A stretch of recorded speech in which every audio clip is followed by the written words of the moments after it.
Example 3 in section 4.4 looks at why does the graph and the equation match.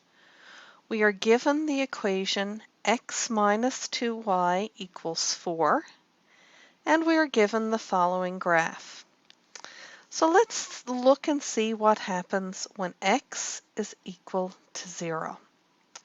Let's put 0 in where the x goes in our equation and see what happens.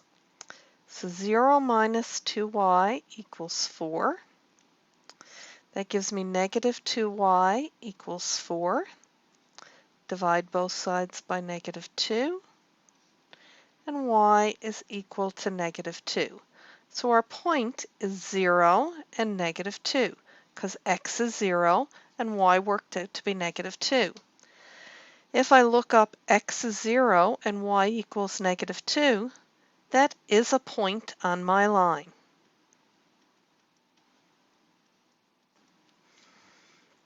Let's look and see what happens when y is equal to 0. So we have our equation, and this time we're going to fill in 0 for the y coordinate.